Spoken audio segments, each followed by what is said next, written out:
Jairam Ji ki to all. A very happy Janmashtami. On the occasion of Janmashtami, I have skipped a few chapters which I'll be reading out later. But there's this chapter 37 wherein Bhaisab has written about Shri Krishna, the Lord of Love. So I just thought that I would read this out today. Shri Krishna, the Lord of Love.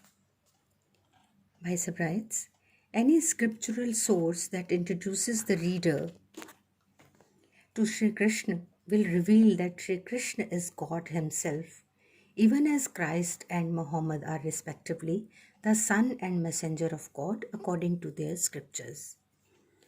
Sri Krishna dwells in unearthly divine bliss and beatitude in his eternal abode. He has nothing to do with the creation, preservation, and dissolution of the universe. When he sees some devotees on the earth thirsty of his love, he graciously and gladly accepts them and admits them to his celestial love land.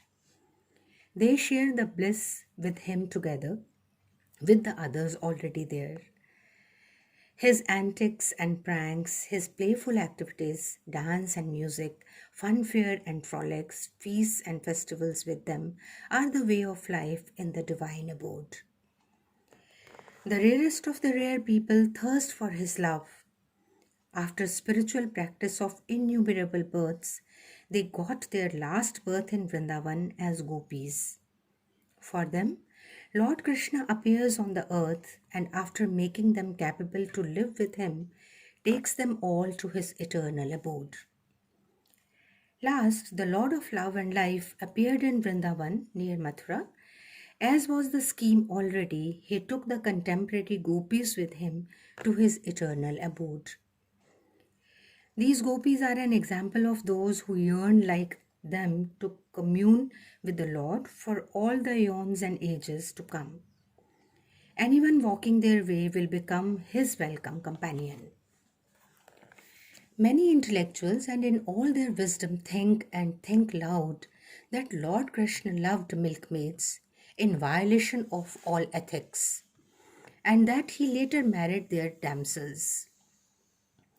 The thinking flows from lack of the study of original scriptures, which all in one voice introduce Lord Krishna as God proper and point out that God and ungodliness cannot go together. God, in all his loveful graciousness, dances to the tune of his love-lost devotees as a granny out of sheer love dances to the tune of loving little kiddies. Once you accept God as God, you must understand that God is above lust and desires. So rightly put by Bhaisa, that so many confusions and misconceptions are there. He dispels these with such beautiful words. Humans are told not to emulate Sri Krishna. This is the title. He says, because humans cannot emulate the Lord by any stretch of imagination, Lord Krishna did things which no man or even gods could think of doing. So, it is a question of capacity rather than that of ethics and morality. God accepts the way people want him. Lord Krishna married many princesses on their entreaty.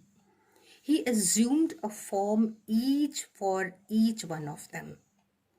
And with every one of them, he was physically present.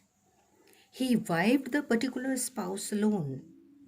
Similar was his story with the milkmaids, the gopis. He multiplied himself to be in the presence of each one of them, just as he multiplies himself to be present in the heart of every devotee. Somebody put a question. A yogi sannyasi now in the West with huge following used to visit Sri Bhaisab often in 1970s. He put an exceedingly intelligent and interesting question to Bhaisab saying, human beings are possessive by nature. But Sri Krishna offers the joy of his love to all devotees alike. It means that no devotee can claim the privilege of his exclusive love. One must rest content with being one of many. To this, Bhai Sahib replied, Swamiji, you have raised an interesting point. You know his ways are known to him alone. All I can say is that Sri Krishna doles out different drinks of different tastes to different devotees with different tastes. Another thing, deep down, Lord Krishna accepts the most exalted devotees as constant companions in his divine eternal abode. They are known as Sakhis, that is, female friends. The Sakhis are like part of a single body. Pain or pleasure is one part of the body, affects the whole body alike. More so, the joy of communion with the Lord on the part of a Sakhi or some Sakhis affects all the Sakhis alike. They all feel the same bliss. Naturally, therefore, they are free from the fever of exclusive or possessive love.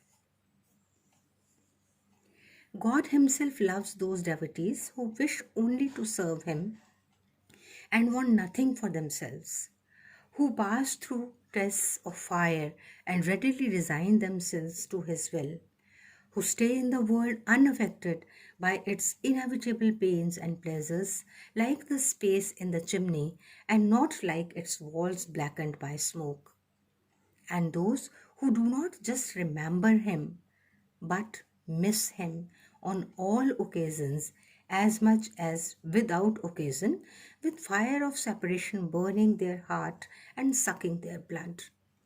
It is they, the all sacrificing loving ones, who find entrance to the Lord's heart and home.